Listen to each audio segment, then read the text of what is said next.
கைலாயத்திலிருந்து வர மாதிரி வராரு. நமச்சிவாயம். உங்களை சந்தித்தது தாத்தா, தீபாவளி வாழ்த்துக்கள். ஹாப்பி தீபாவளி. ஆசீர்வாதம் பண்ணுங்க ஐயா. கொண்டாந்து சேர்த்துட்டாரா? விட மாட்டேன். உட்காருங்க, போய் சாப்பிடுங்க. ஃபர்ஸ்ட் முதல்ல சாப்பிடுங்க. வாங்க தாத்தா, நல்லா இருக்கீங்களா? இல்லை, அப்புறமா போய்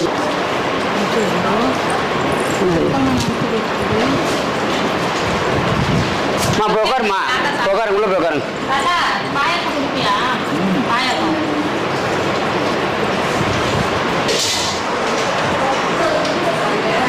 தாத்தா, என்ன தாத்தா தீபாவளி இன்னைக்கு கொண்டாந்து சேர்த்துட்டாங்க. அதனால காலையில் எத்தனை மணிக்கு கிளம்புனா?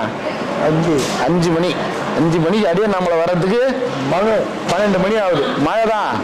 நேற்று மழை, ஆமாம், சாப்பிடு சாப்பிடு.